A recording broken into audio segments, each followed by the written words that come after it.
Welcome back to Fear Begins. Tonight, we travel deep into the Appalachian Mountains, down the forgotten highways and back roads that snake through towns left behind by time.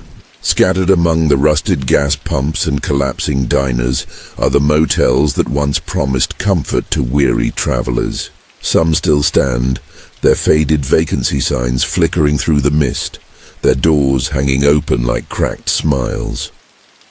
Others have been swallowed by the forest, their rooms filled with dust and silence, the air thick with memories that refuse to fade.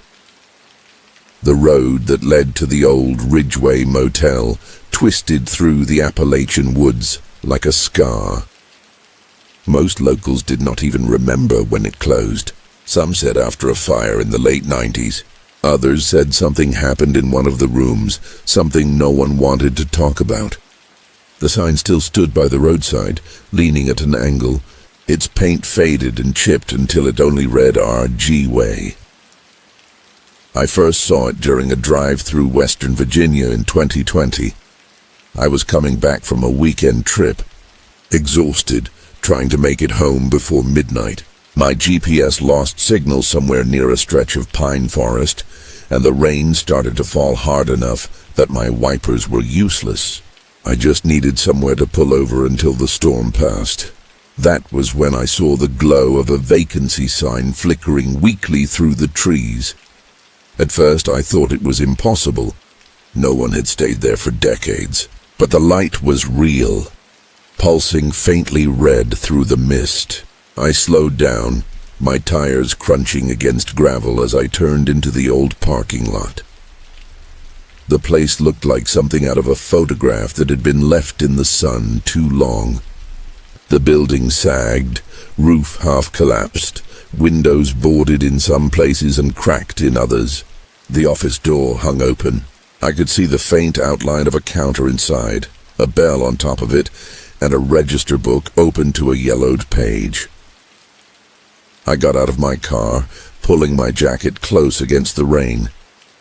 The air smelled like wet wood and something faintly metallic. I called out, "Hello?" My voice disappeared into the sound of the storm.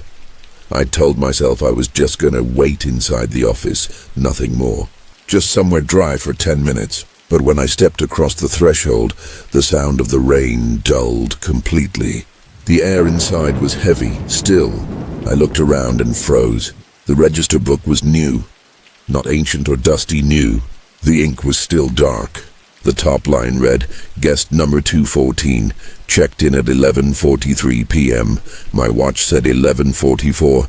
I tried to laugh it off. Maybe some urban explorer was playing a prank. But the keys were still hanging on the wall behind the counter. 12 of them. Only one missing, room 6. The door to the office shut behind me with a slow creak. I spun around, heart pounding, and tried the handle. It was locked. The light above the counter flickered twice, then went out. I turned on my phone flashlight and aimed it toward the hallway leading to the rooms. The rain was just a dull hum outside now. The silence made my breath sound too loud. I walked past the rooms and 2, 3, 4 until I saw it. The door to room 6 was slightly open, swaying like it had just been touched. I stepped closer. Inside was darkness. But the air that came out of that room was colder than anything I had ever felt. I called out again, "Hello? Is someone there?" No answer. I aimed my light toward the bed. There was someone lying on it. I jumped back, nearly dropping my phone. My light flickered across a body-shaped lump beneath a blanket. The figure was completely still. I swallowed hard and whispered, "Hey, are you okay?" The blanket began to rise, slowly, as if someone underneath was sitting up. I took one step backward. The head turned toward me. It was not a person. It was the outline of something human, but the skin was wrong, pale and slick, like wax left in the sun too long. The eyes were black pits, and the mouth was open in a wide, silent scream. It reached toward me, the arm stretching farther than it should, the joints bending in strange angles. I bolted. The hallway lights flickered as I ran past them. Every door I passed began to rattle violently. One by one, they slammed open behind me. I reached the office, yanked the door. It was still locked. I slammed my shoulder into it until the wood cracked, stumbled into the rain, and ran for the car. The engine coughed before roaring to life. As I threw it in reverse, I looked up at the motel. Every window was now lit from inside. In each one stood a figure, silhouettes pressed against the glass, watching me. I sped down the road, tires skidding through the mud. My heartbeat drowned out everything else. When I finally reached the main highway 20 minutes later, I pulled over and tried to breathe. My hands were shaking so badly I dropped my phone twice before unlocking it. I opened my camera. My flashlight had been on during the run, and I must have taken a picture by accident. It showed the doorway of room 6. And there, standing in the hallway, was that same figure. Except now it was closer, only inches from the lens, its mouth wider, as if smiling. That was the last time I ever took a back road through the mountains. Months later, I looked up the Ridgeway Motel out of curiosity. What I found made my skin crawl. It burned down in 1998. No one rebuilt it, but the article mentioned something strange. People passing through at night sometimes still saw the old vacancy sign glowing red through the trees. The first time I saw the old Pine Hollow Motel, it was from a gas station across the street. The clerk had just told me the place shut down after a double homicide in 2003. He said it so casually, like it was just another part of small-town history. I remember glancing out the window while paying, and there it was, sitting under the dim wash of a single flickering streetlight. The motel stretched in a half-circle around a cracked parking lot, its sign missing every letter except the word Hollow. I told myself I would not go near it, but curiosity is a dangerous thing when you are traveling alone through the Appalachians. I was driving home from visiting my brother in Tennessee, my phone dead, the GPS gone useless. The night was cold, fog rolling low through the hills, and the idea of a roof, even an abandoned one, felt better than the open road. So I crossed the street, gravel crunching under my boots, and stepped through the sagging chain-link gate. The air felt strange the second I passed through. Still, like even the insects had gone silent, I could smell damp rot and something faintly chemical like old bleach. The office door hung open, its hinges rusted. Inside, everything was covered in a thin layer of dust. A register book sat open on the counter, pages warped from moisture. Someone had written in it recently. I leaned closer and read the last entry, Room 9, 1 night only. The handwriting was uneven, shaky, as if the person had written in a hurry. My stomach tightened. There were 12 rooms. Room 9 was at the far end of the building. The hallway that led to it was dim, only one bulb flickering near the middle. I could hear faint dripping somewhere in the distance, maybe from a leaking pipe. The air got colder the further I walked. When I reached room 9, I noticed the door was slightly ajar, the number crooked and barely hanging on by one nail. I pushed it open. The smell hit me first. Damp mold, stale air, and something else, sharp and metallic. The kind of scent that reminds you of blood even when you do not want to admit it. The room was small. One bed, a dresser, and a mirror that hung cracked on the far wall. My flashlight beam caught something on the carpet near the foot of the bed. It was a footprint, bare, too fresh to be from anyone years ago. Then I heard it, a sound that did not belong to an empty building. A faint shuffle, like fabric dragging along the floor coming from inside the bathroom. My pulse hammered against my throat. I took one step back, my hand trembling as I kept the flashlight aimed at the door. "Hello?" My voice barely came out. Silence. Then a slow, deliberate creak of the bathroom door opening wider. I took another step backward. The mirror on the wall reflected something pale moving inside the dark space. For a split second I thought it was a trick of the light, but then it leaned forward. A face, colorless, stretched, mouth hanging open wider than it should. Its eyes were holes, dark, empty holes. It did not blink. It just stared, its head tilting slightly like it was studying me.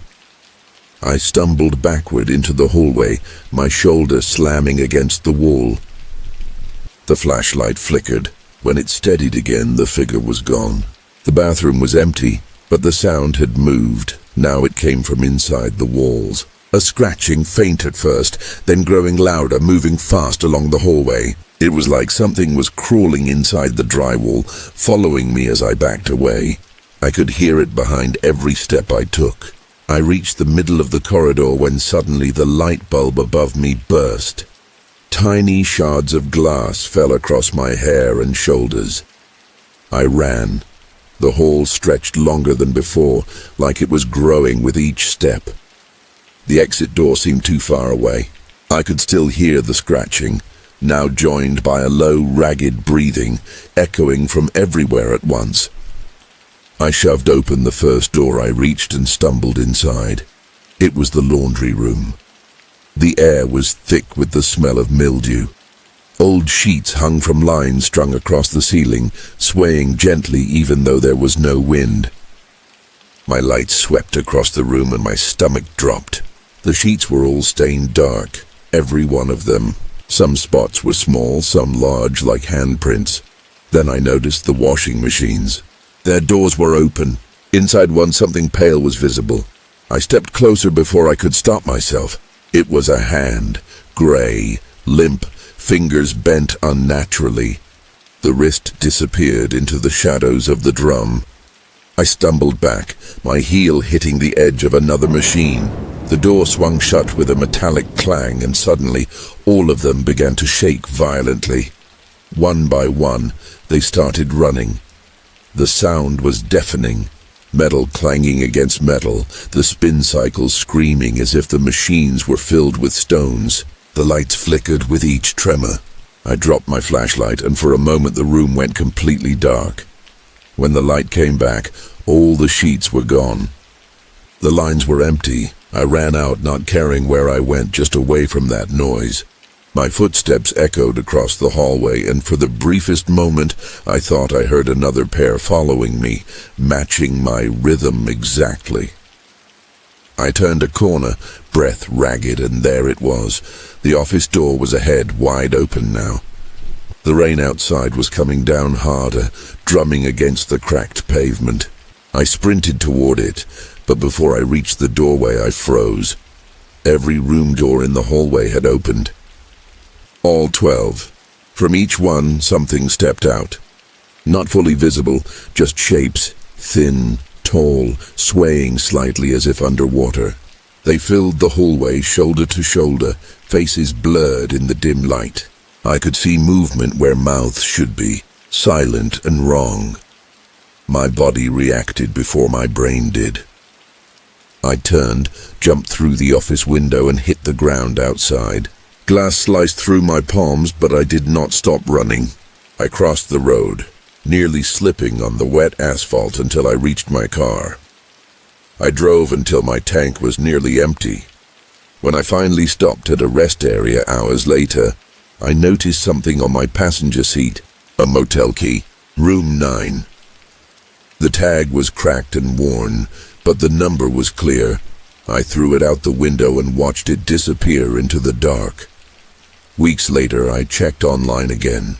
The Pine Hollow Motel was condemned in 2004 after a murder-suicide involving a couple in room 9. Locals said the bodies were discovered only after a neighbor reported hearing a washing machine running non-stop for 3 days. When the police arrived, every sheet on the property was hanging on the lines. There was a night when the mountains felt wrong.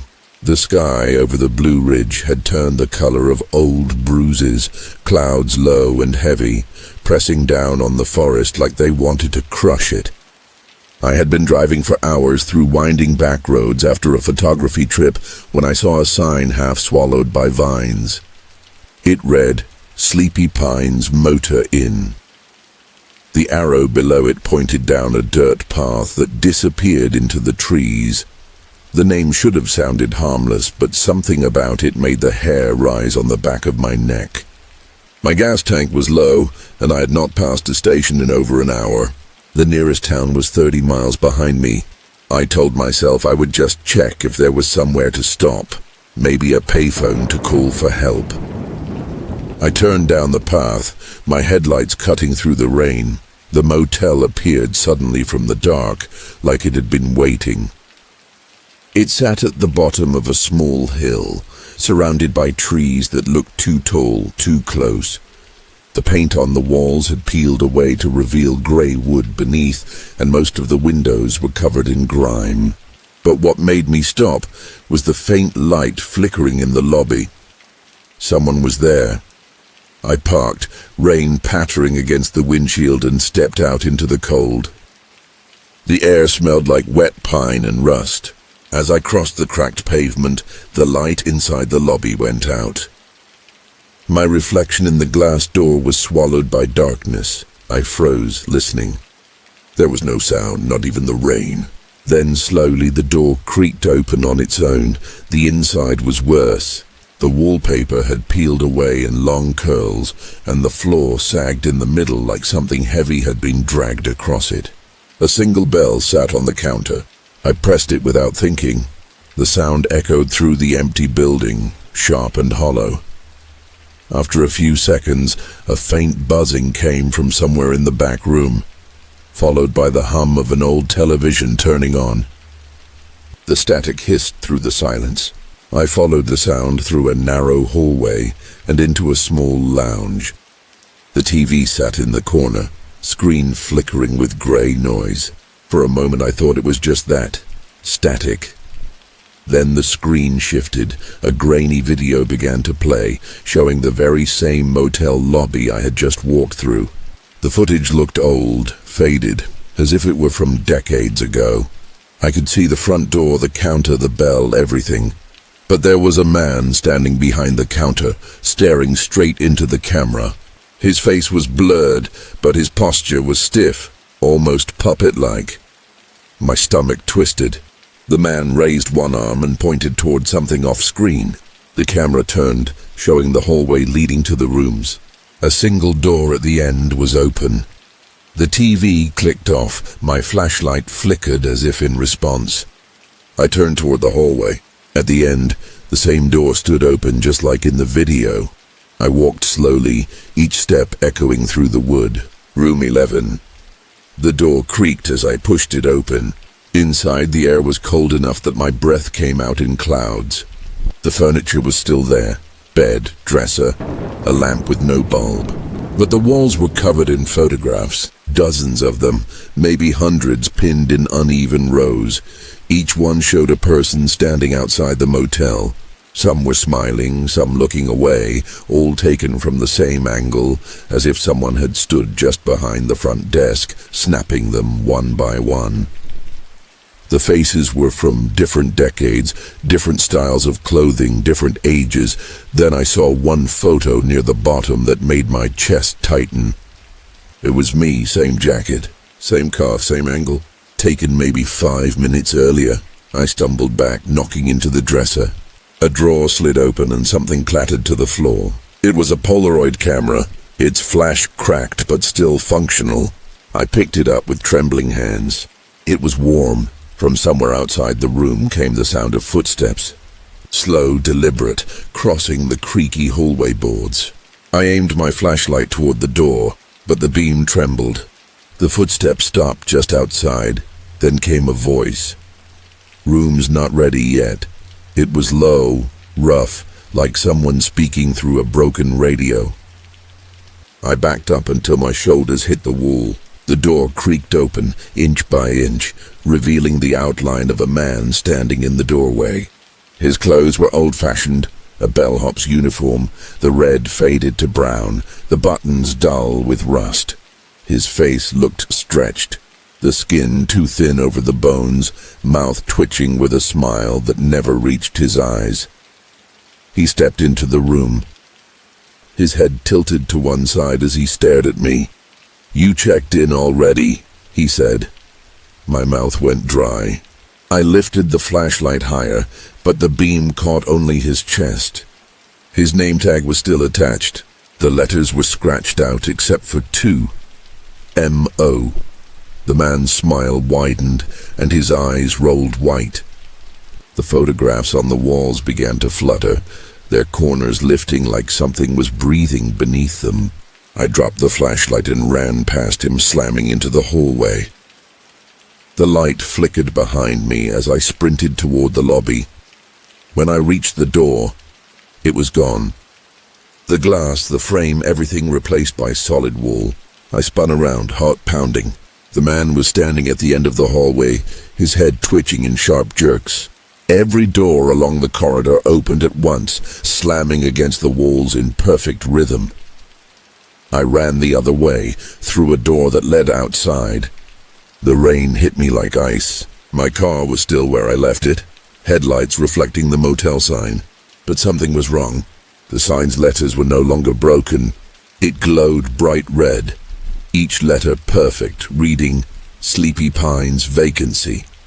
The bellhop was standing under it, still, watching. I fumbled for my keys, hand shaking so violently I dropped them twice. When I finally started the engine, I glanced up one last time. He was gone. The next morning, I stopped at a diner 20 miles away.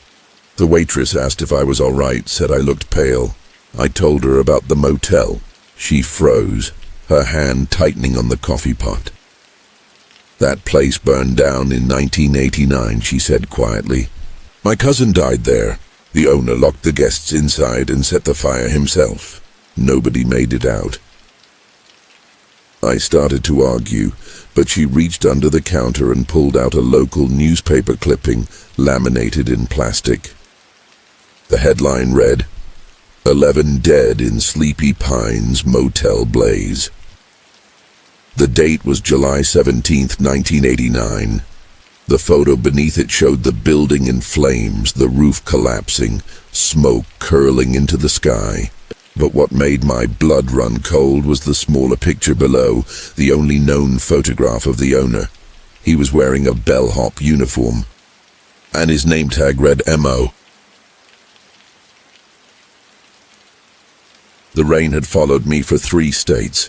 It was the kind of steady, endless downpour that blurred the line between road and sky, the kind that made the world feel smaller and quieter. My wipers squealed back and forth, doing little to help. I had been driving since morning, chasing an old family rumor, something my grandfather once mentioned before he passed.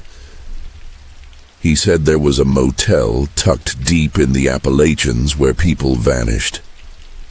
The locals called it the Hollow Rest. Nobody had stayed there in decades, not after the story started. Some said travelers disappeared inside their rooms.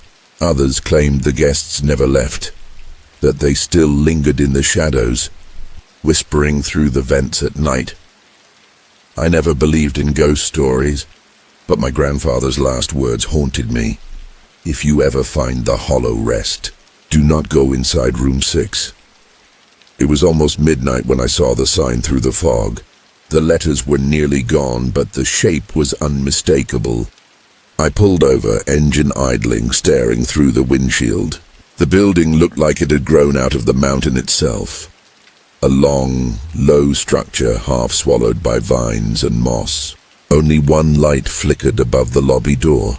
The wind whistled through the trees as I stepped out. The place smelled like wet stone and mold. Gravel crunched under my boots as I crossed the lot. A single key rack still hung behind the counter inside, coated in dust. Most of the keys were gone except for one, number 6. I should have turned back then.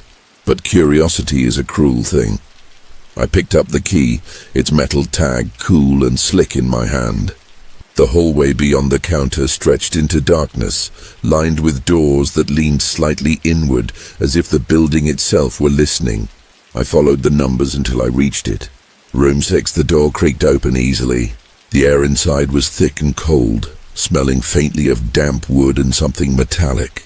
The wallpaper had peeled off in long strips, and water stains spidered across the ceiling. A single chair sat in the center of the room, facing the window, but the strangest thing was the tape recorder sitting on the bed. It was old, the kind my grandfather might have used, with 2 spinning reels and big red buttons. A note lay beside it, the paper yellow and warped.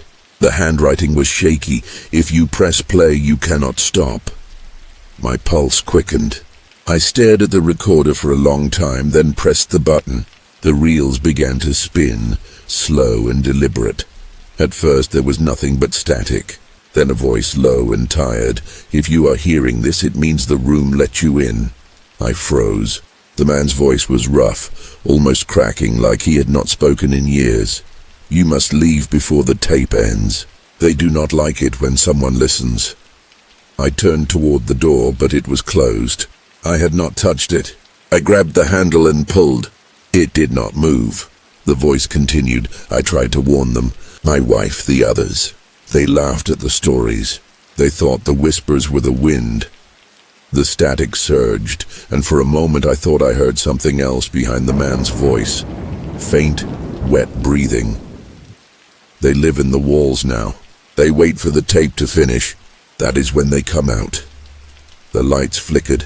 The sound of something dragging scraped along the floorboards outside. I backed toward the window, heart pounding, but the glass was covered in condensation so thick I could not see out. I tried to wipe it with my sleeve, and froze. There were handprints on the other side of the glass. Dozens of them, some large, some small, all pressed against the window from outside. The voice on the recorder trembled now. They are not ghosts. They are what is left when the mountain takes someone. The walls remember. The air remembers. The room is only their skin. The static grew louder, shrieking through the speaker. I pressed stop, but the button did not move. The reels spun faster, blurring together.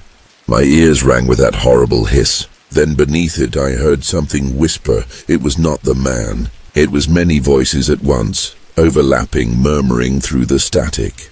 I could not make out the words, but they sounded angry, desperate. The door rattled once, twice, then slammed open.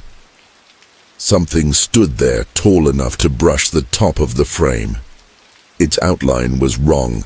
Limbs too long, spine curved forward, head tilting in a slow, jerking motion.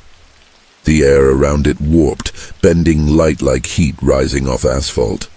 I stumbled back, the chair toppling over. The figure took a step inside. Its skin was the color of soaked paper, stretched so thin I could see blue veins pulsing beneath it. Its mouth hung open, but no sound came out. Instead, the recorder spoke again. The man's voice, now a whisper. "If it sees you, you must not breathe." I pressed myself against the wall, lungs burning, holding in every ounce of air I could. The creature's head twitched in my direction. Its mouth widened, jaw unhinging like something mechanical. From inside that gaping hole came a faint whimper, the sound of a man crying. My chest screamed for air. My vision blurred. Then suddenly the tape clicked to a stop. The thing froze. Its body shuddered, then collapsed inward, folding like wet fabric. A gust of cold air rushed past me, and the lights went out. When I woke, the sun was rising through the window. The room looked empty again. The recorder sat silent on the bed. The key to room 6 was gone. I stumbled outside, desperate for air, for light.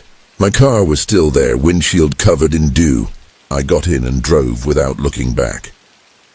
It was not until hours later that I realized I had never turned off the recorder.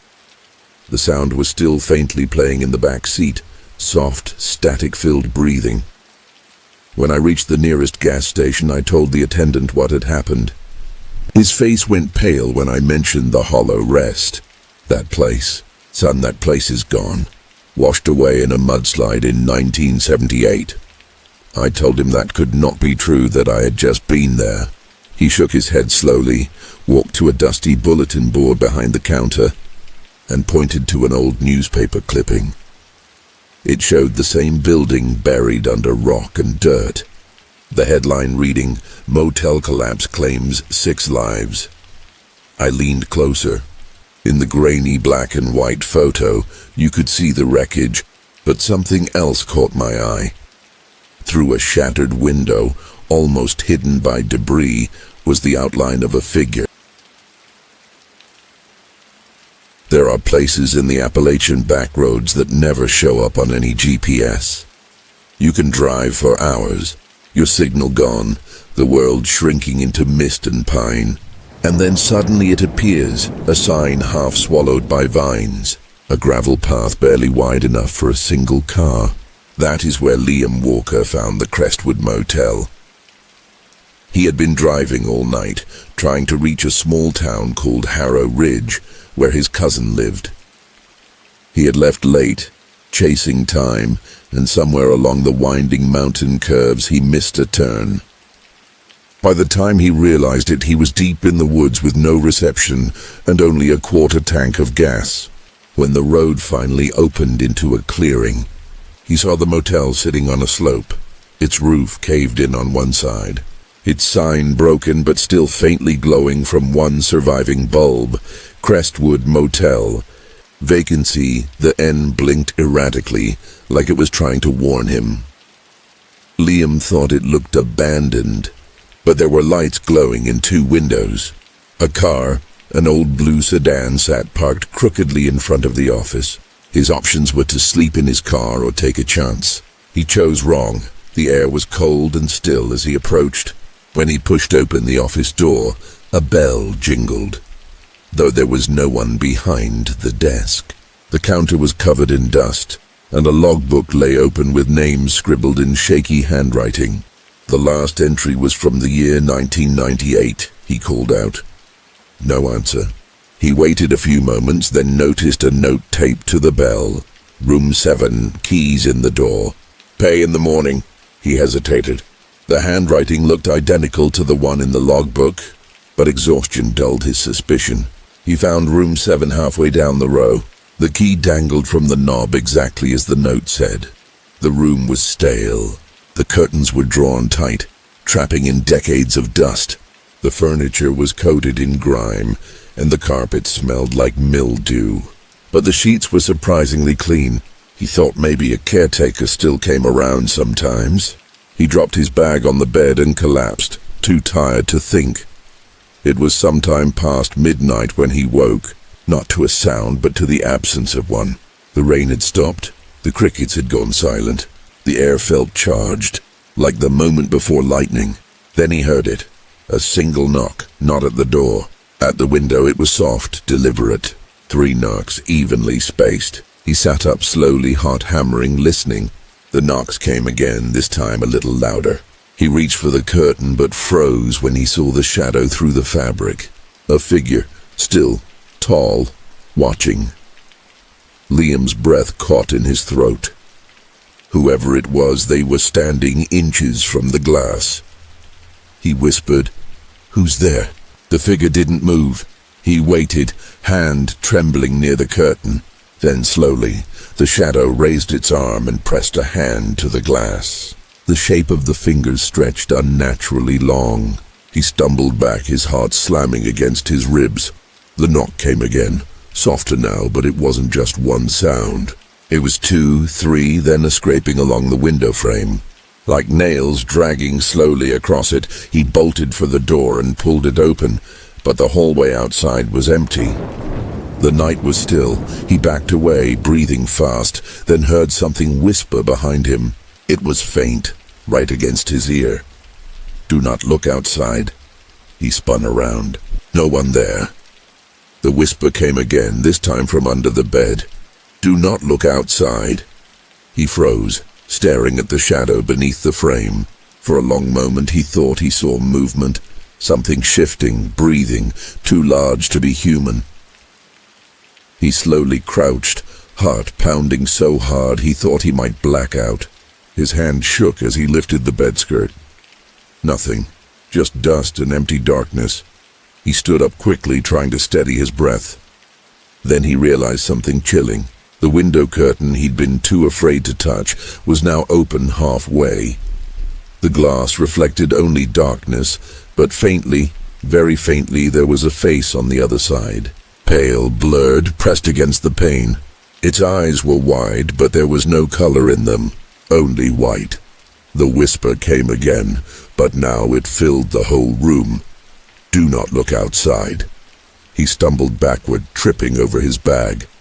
The lights flickered, and for a moment he saw dozens of pale faces pressed against the window, overlapping like reflections that did not belong to him. Then the power went out. The darkness that followed was suffocating. He heard something moving just beyond the glass, slow, dragging steps circling the room. He pressed himself against the wall, shaking. A faint tapping started again. But now it was coming from the inside of the window, not outside. He knew it because he could hear the vibration against the pane. Then he realized something even worse. His reflection was gone. The glass should have been showing him. But there was nothing, only the faint outline of those white eyes watching from the other side. He whispered to himself, over and over, "This is not real." The whisper in the room answered, "Then why are you here?" He lunged for the door, clawing at the handle, but it would not budge. His fingers slipped. Something cold brushed the back of his neck. He turned no one. The air behind him shimmered, the faint shape of a person flickering in and out like static. The lights snapped back on for half a second, and in that brief flash, he saw the truth. The bed was gone. The furniture gone. The walls were stripped bare. The only thing in the room was him, and a single window filled with pressed faces, some screaming, some smiling, all whispering the same warning again and again. Do not look outside. He did the only thing he could. He closed his eyes and began to pray. When he opened them, he was standing on the road outside the motel. The sun was rising. His car was parked right where he'd left it. The motel behind him looked abandoned again, completely, utterly empty. No lights, no cars, no movement. He climbed into his car, shaking, and turned the key. The engine roared to life. He glanced at the motel one last time. All the curtains were open now, every single window staring out at him like black eyes. He sped off down the gravel path until the trees swallowed the view. Hours later, when he stopped for gas at a small station, the clerk gave him a strange look. "Where'd you come from?" the clerk asked. "Crestwood Motel," Liam said weakly. "Up the road." The clerk's face drained of color. "That place burned down 15 years ago," he whispered. "They found 7 bodies inside. Guess who never checked out?" Liam's mouth went dry. He turned toward his car, then froze. The passenger side window had a faint outline on the inside of the glass. A handprint. There are nights when silence feels wrong, when it is so heavy that even your heartbeat sounds like thunder. That is how the night began for Cole Tanner, a truck driver who had been making late runs through the Appalachian back roads for almost 20 years. He had seen fog roll so thick it swallowed entire bridges, heard coyotes scream like children, and once drove past a car burning on an empty mountain pass with no one inside. But nothing had ever shaken him like the night he stopped at the Pine Haven Motel. He had been driving through relentless rain, the kind that drummed so hard on the windshield it blurred the world into streaks of gray. His radio was static. His GPS had lost signal an hour ago. When he saw the neon vacancy sign blinking through the fog, it looked like salvation. The Pine Haven sat at the bottom of a long slope, its dozen rooms lined in a crooked row. The sign buzzed weakly, every third flicker cutting through the darkness like a dying pulse. Cole parked his rig and stepped out. The air smelled like old gasoline and wet dirt. The office door creaked open before he even reached it. A woman stood behind the counter, her hair gray and tangled, her smile small and forced. She looked like she had been awake for days. "Long night?" she asked. "Feels like a long life," Cole said, trying to joke. She did not laugh. She slid a key across the counter. "Number 3. The metal tag was so scratched it looked more like a dog tag than a room key. He paid in cash and walked down the cracked pavement toward his room. The motel lights buzzed overhead, moths circling them in erratic bursts. Room 3's door stuck before opening with a grunt of protest. Inside smelled like mildew and rot. The carpet squished under his boots.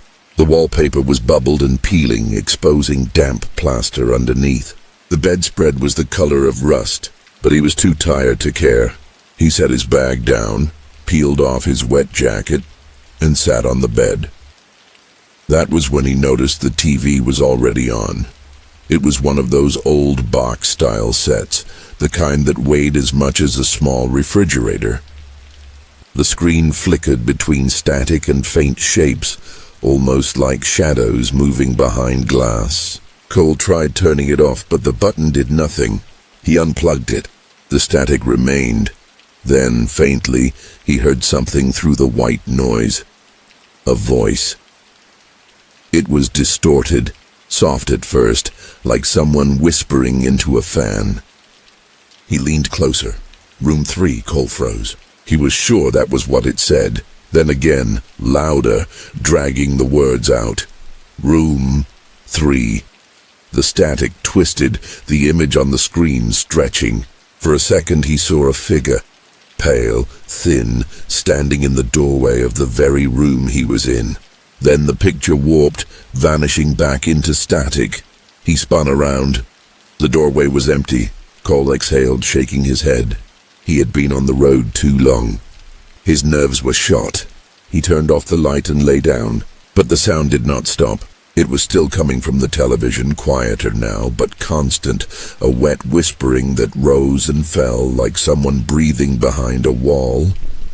He rolled over, pulled the pillow over his head, and tried to ignore it. Eventually, exhaustion won, and he drifted into a restless sleep. He woke to silence. For a moment he thought the power had gone out. Then he realized it was not silence. It was absence, the kind that makes you feel like something is waiting for you to notice it. He sat up. The TV was off now, but a faint glow pulsed from behind it. He leaned forward, squinting. There was light seeping through the edges of the wall, flickering like candlelight. He got up and moved closer. The wallpaper there looked newer, patched over the rest. He touched it, warm. Then he heard it, a low, dragging sound behind the wall. Like nails scraping wood, Cole backed away. The sound grew louder, closer, until the wallpaper began to bulge outward, stretching from within as if something pressed against it from the other side. He stumbled toward the door, fumbling for the knob. But it would not turn. He pulled harder, but the handle spun uselessly. The bulge in the wall pulsed again, cracking the plaster. A dark stain spread from it, slow and deliberate. The smell hit him next, a sickly mix of rot and wet copper. The plaster gave way with a wet rip, and something slid out. A hand. It was pale gray, swollen, fingertips black. It gripped the edge of the wall and pulled. A head followed. Hair plastered to the skull, eyes wide and milky. The mouth opened, dripping black fluid, and when it spoke, it was the same voice he had heard through the television. Room 3, Cole screamed, backing into the bed. The figure crawled halfway out of the wall, shoulders cracking as it twisted unnaturally, its mouth opening wider than a jaw should. From behind it, other faces began to appear. distorted, half-melted, all whispering the same thing. He grabbed the lamp from the table and smashed it against the TV. Sparks flew, and the screen exploded into shards of glass. The whispers stopped, the figures froze. Then, one by one, they sank back into the wall, disappearing into the darkness. The light behind the plaster faded until there was nothing but black. Cole stood shaking, chest heaving. He yanked the door again, and this time it opened. He ran outside into the cold night air, not even stopping to grab his bag. He pounded on the office door. The old woman appeared again, still smiling, that dead, exhausted smile. "Something is wrong with that room," he gasped. "There's something in the walls." Her eyes softened, almost pitying. "They will not hurt you if you do not listen," she said quietly. "Most people never listen. What the hell does that mean?"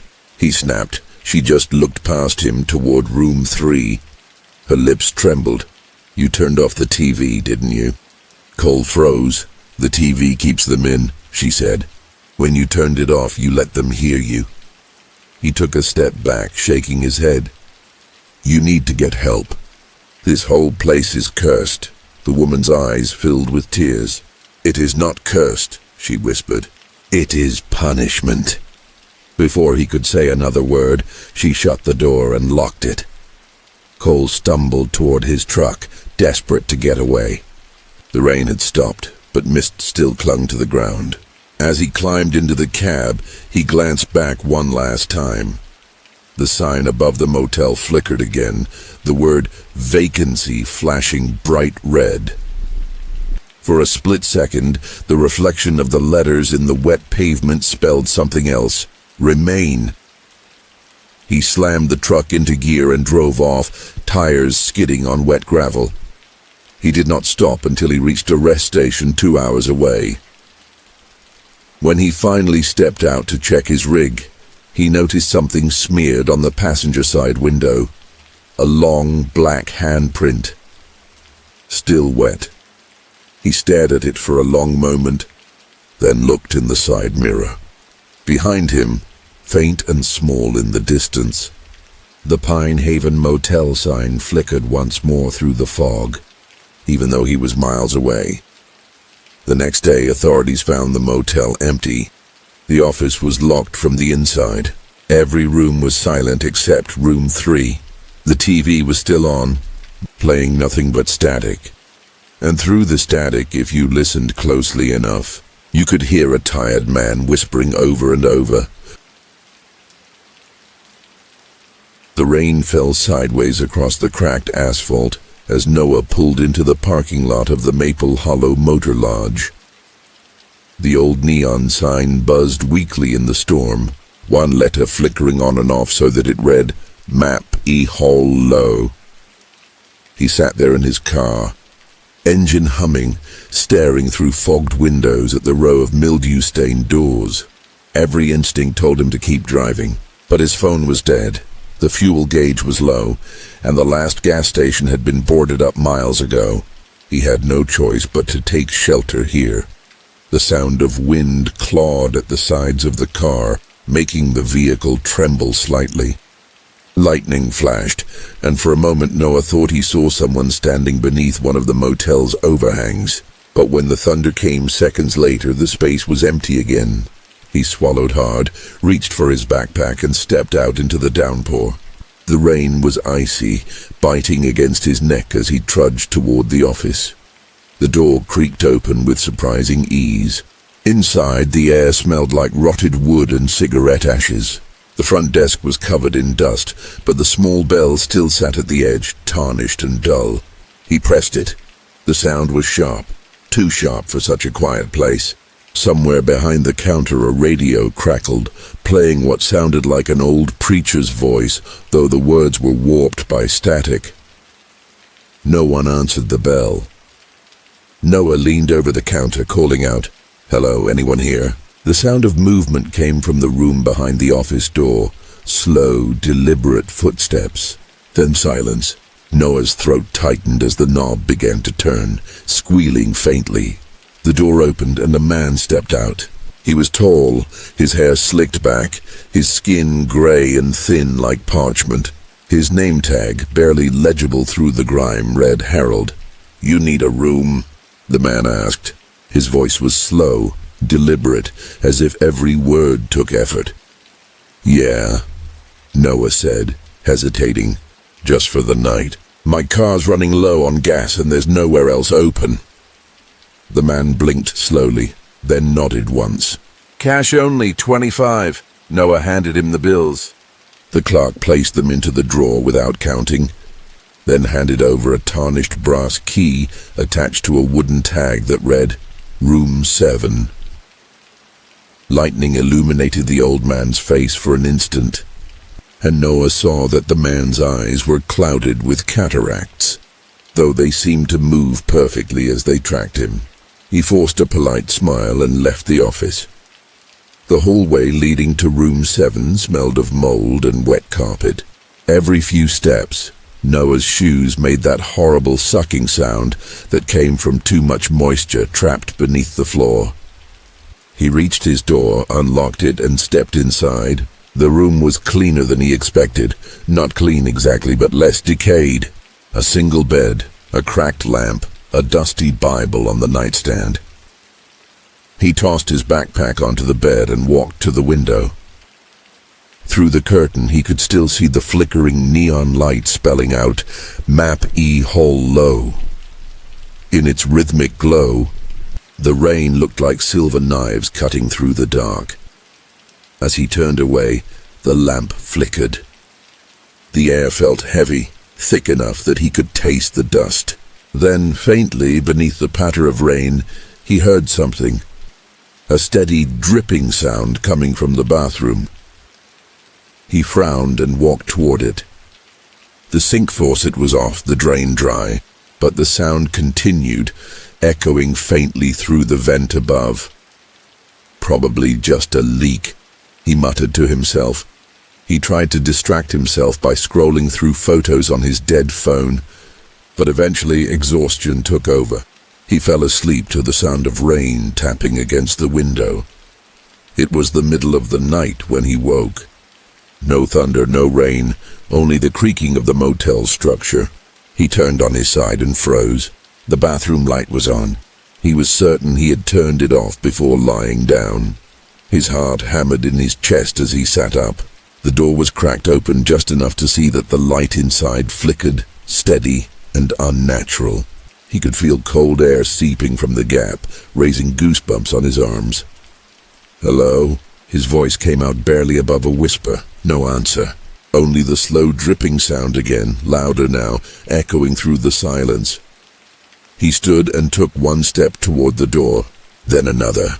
When he pushed it open, the light snapped off.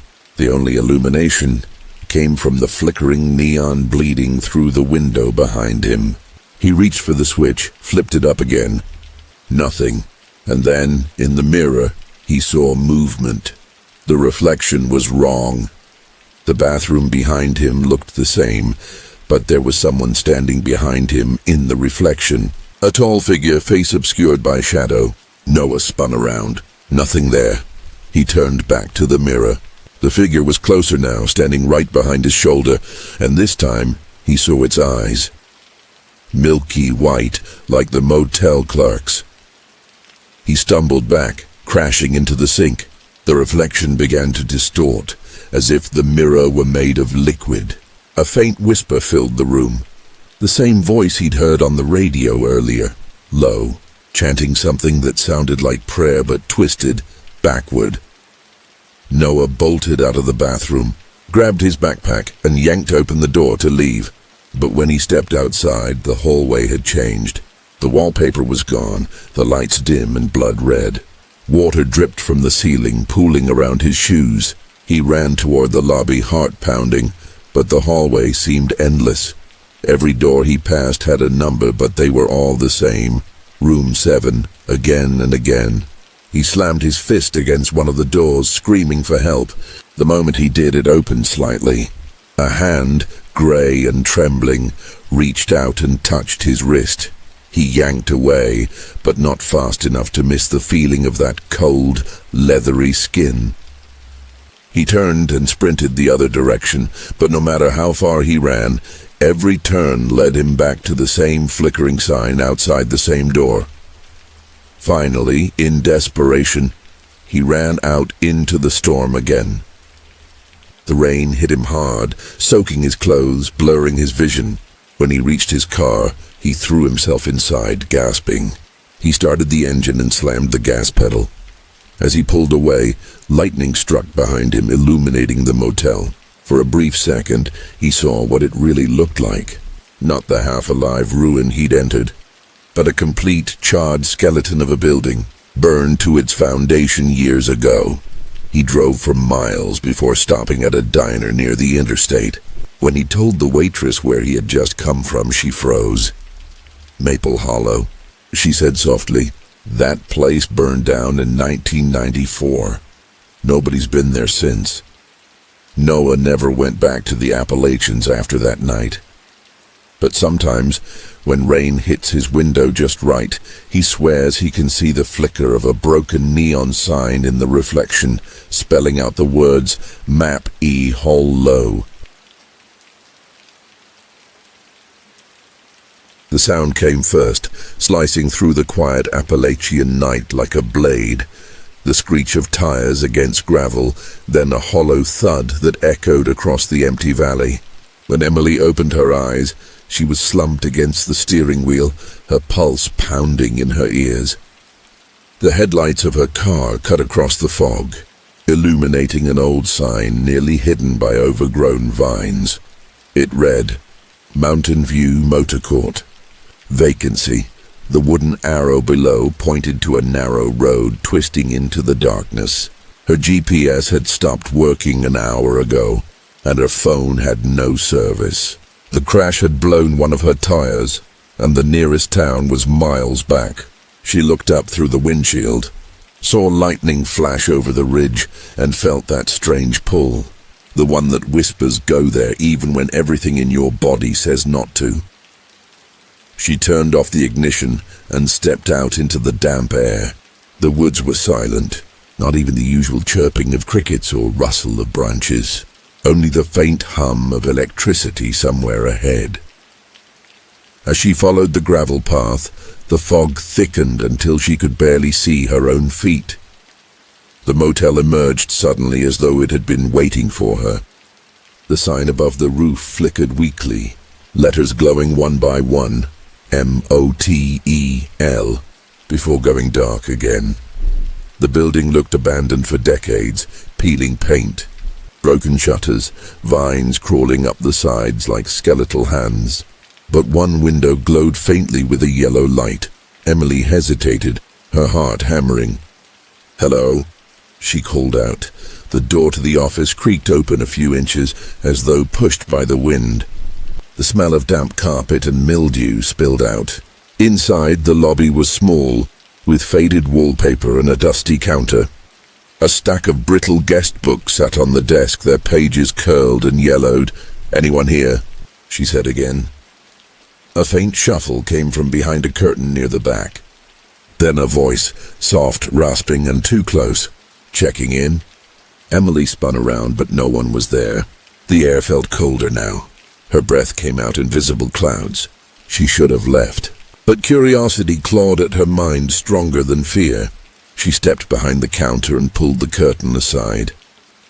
There was another door behind it, slightly ajar. Light seeped through the crack, flickering like candlelight. She pushed it open. The room beyond was lined with hundreds of photographs pinned to the walls. Each one showed people standing in front of the same motel, different years, different cars, but the same cracked sign behind them. Some of the photos were black and white, others Polaroids, but the faces were all wrong. Every single person had empty black voids where their eyes should have been. Her stomach twisted. She stepped back, bumping into something soft. When she turned, a man was standing there, tall, thin, wearing an old motel uniform covered in dust. His smile was too wide, his teeth yellow and uneven. "You want a room?" he said again.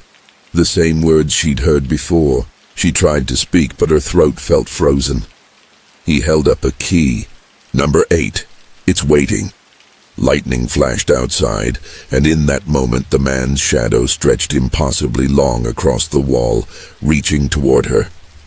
She grabbed the key from his hand, though she was sure she never meant to, and stumbled out into the night. The fog swallowed her as she found the door labeled 8. The key fit perfectly. Inside, the air was stale, heavy with the scent of mold and something metallic. There was a bed, a dresser, and a mirror hanging crooked on the wall. The reflection shimmered faintly, like heat waves on asphalt. She set her bag down and sat on the bed, trying to steady her breathing. "It's fine," she whispered to herself. "It's just an old place, that's all." But as soon as she said it, the mirror's surface rippled. She froze. The reflection shifted. Not her sitting on the bed, but a man standing behind her. The same man from the office. She turned around. The room was empty. When she looked back, the mirror showed her still sitting there, but now her reflection was smiling. Her hands trembled as she stood, unable to tear her eyes away. The reflection blinked, but she didn't. Then slowly, it raised a hand and pointed toward the door. Something moved outside. A shadow crossed the thin strip of light beneath it. Then another, and another. She could hear footsteps now, not heavy ones, but soft, deliberate steps, moving in circles around the room. Her heart thudded violently in her chest. She grabbed her phone, hoping to use the flashlight. Dead. Then the whispering started. Low, hoarse voices bleeding through the walls, chanting something rhythmic and wrong. It grew louder, closer, until it felt like dozens of people were whispering in her ear. "Leave," one of them hissed. "Leave before it sees you." She sprinted to the door, yanking it open. The hallway outside was completely different. The walls burned black, lights shattered, smoke hanging in the air. She covered her mouth and stumbled forward, coughing. The smell was unmistakable, fire. The whispers grew frantic. "It's coming, it's coming, it's coming." She turned the corner and saw it, a figure of ash and soot, its eyes glowing faintly red through the haze, dragging itself across the hallway toward her. Every step it took left smoldering footprints. The air burned around it. Its mouth opened, and from deep inside she heard screams, dozens of overlapping voices begging for help. Emily ran. She did not look back. The hallway twisted and turned in impossible ways, the walls pulsing like living flesh. Every door she passed bore her name carved into it. Finally, she burst through a stairwell door and found herself outside. The rain was gone, the fog thicker than ever. When she looked back at the motel, it was burning, fully engulfed in flames, yet utterly silent. She stumbled into the woods, running until her lungs burned. The whispers followed her all the way to the highway, then stopped. When morning came, a trucker found her walking barefoot along the road. She told him about the motel, about the man, about the photographs. He frowned and shook his head. "Ma'am," he said, "Mountain View burned down in 1979, killed 23 people in their sleep. They say the owner still checks people in every now and then." Emily never found her car again, but a week later, police officers investigating her report discovered something strange in the ashes of the old motel, a single Polaroid. It showed Emily standing in front of the building, smiling, holding a brass key marked 8. The first thing Sam noticed when he opened his eyes was the sound. A slow, rhythmic dripping echoing somewhere above him. The second thing was the smell, thick and wet, like rotting wood soaked in rainwater. He sat up fast, disoriented. His flashlight flickered in his hand, revealing stained wallpaper peeling from the walls and a collapsed ceiling that let rain pour through in thin, cold streams. He wasn't sure how long he'd been out or even how he got there. The last thing he remembered was pulling over to rest. The old motel had appeared out of the mist like something conjured. Old Pine Hollow Inn, the sign had said, though half the letters were gone.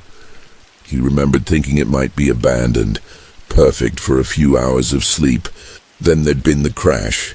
Something had moved in front of his car, something tall, pale and fast. He'd swerved, hit the ditch, and nothing after that. Now he was in a room that smelled like death.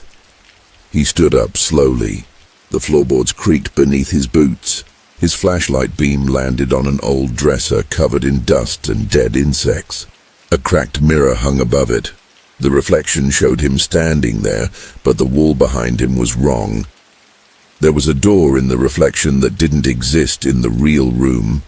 He turned around. Just the same rotted wall, but when he looked back at the mirror again, the door in the reflection was open, revealing a pitch-black hallway. Sam took a step back, every nerve in his body screaming, "Get out!" But something about the mirror held his gaze. The darkness in the reflection seemed to pulse. Then something moved inside it. A shape, thin, hunched, crawling toward the glass. The flashlight sputtered and went out. For several seconds there was only the sound of rain hitting the floor and Sam's ragged breathing. Then a thud from behind him, not from inside the mirror, from the real room. He turned slowly, sweeping the flashlight back on. The beam shook in his trembling hand as he scanned the corners. Empty. He exhaled shakily. "You're just tired," he whispered to himself. "That's all." Then the mirror exploded. Shards rained across the floor, scattering like teeth. Behind where the mirror had been, the wall was gone, replaced by that same black hallway. It was real now, stretching deep into darkness. Cold air blew from it, carrying the smell of wet soil and rust. Sam should have run, but something deep inside him felt compelled, as though the hallway itself was pulling at his bones. He stepped through. The temperature dropped instantly. His breath fogged the air. The walls here were narrow, the paint blistered and damp. He could hear faint sounds echoing ahead, a steady rhythm, like footsteps dragging on wood. He followed the noise until he reached another door. Faded letters on the plaque read, "Laundry." He pushed it open. The room was huge, filled with rows of old washing machines, their metal doors half rusted shut. Water dripped from the ceiling, forming puddles on the floor. And in the center of the room stood a single laundry cart, covered by a sheet. It was swaying slightly as though something had just climbed inside. Sam swallowed hard. "Hello?" The sheet shifted. He took a cautious step forward. "Hey, I'm not here to—" The sheet fell away. Inside the cart was a body, swollen, grey, its eyes wide open. Sam staggered backward, choking on his breath. The corpse's face looked oddly familiar, the same jacket, the same boots. It was him. Before he could process what he was seeing, the lights above flickered violently, and from the far side of the room, something began crawling out from one of the machines. The sound of wet fabric tearing filled the air as a pale, emaciated figure dragged itself free. Its limbs were too long, its joints bending the wrong way. It had no eyes, just smooth flesh where they should have been. It opened its mouth. The sound that came out wasn't a scream or a growl. It was a chorus of whispers, overlapping, desperate, like 100 voices trapped in one throat.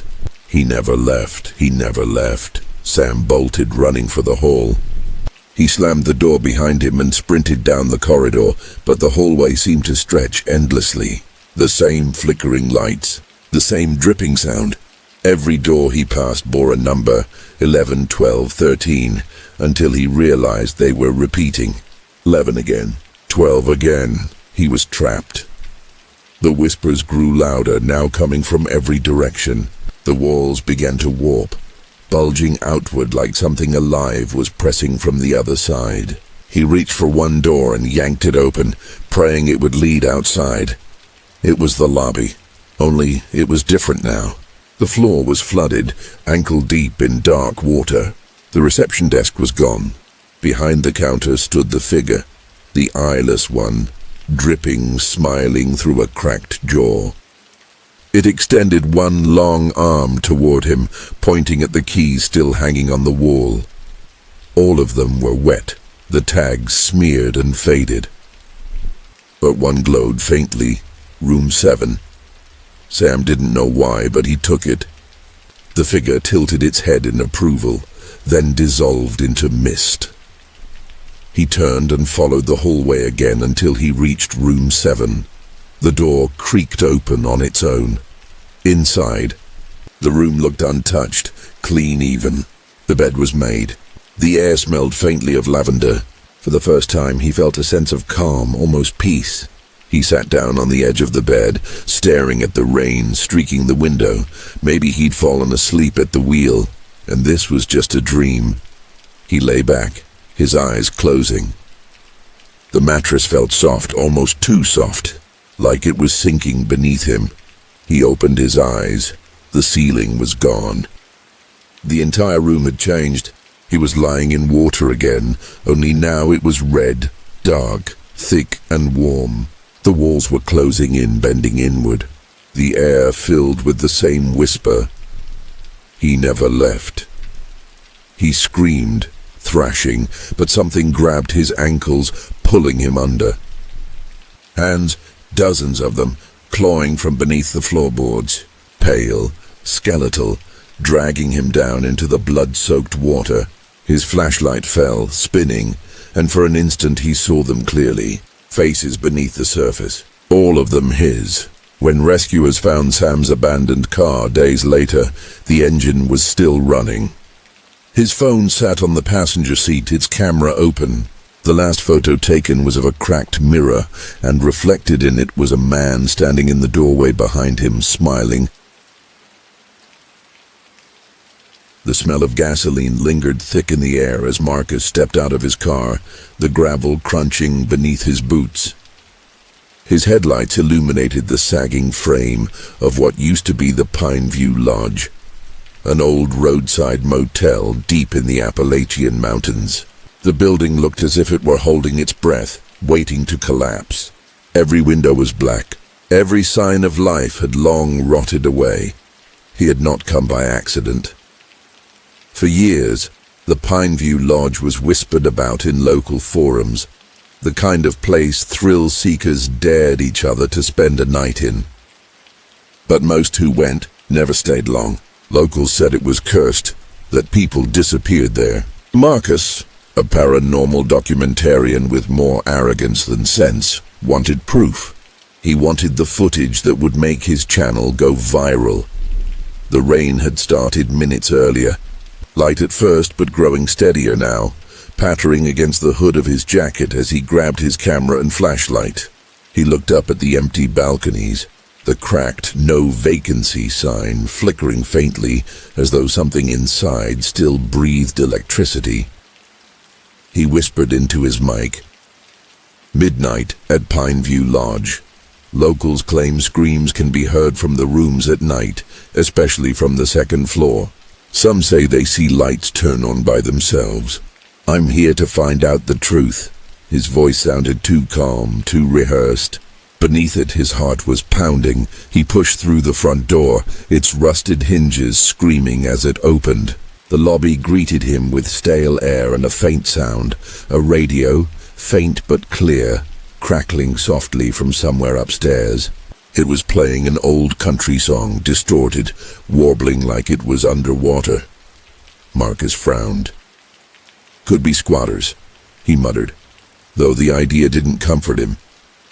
The flashlight beam swept across the front desk, revealing an old guest log soaked from a ceiling leak.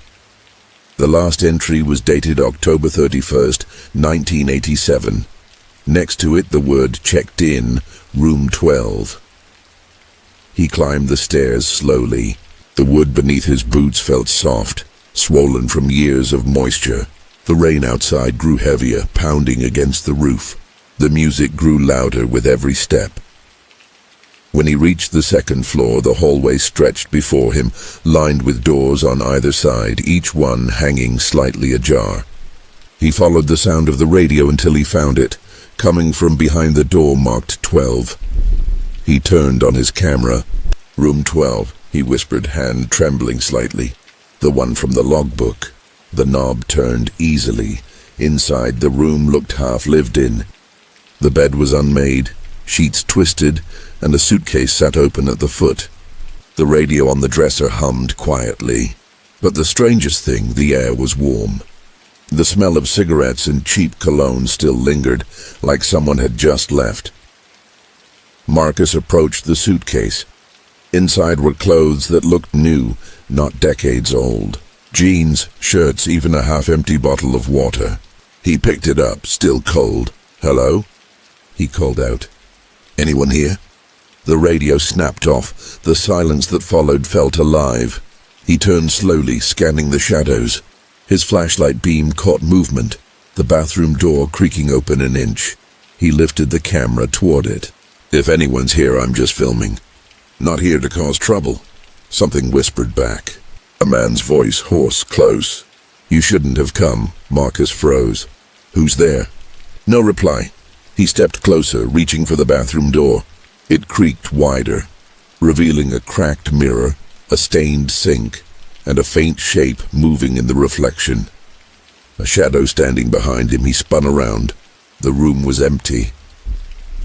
When he turned back toward the mirror, the reflection showed the same shadow, now closer, standing right over his shoulder.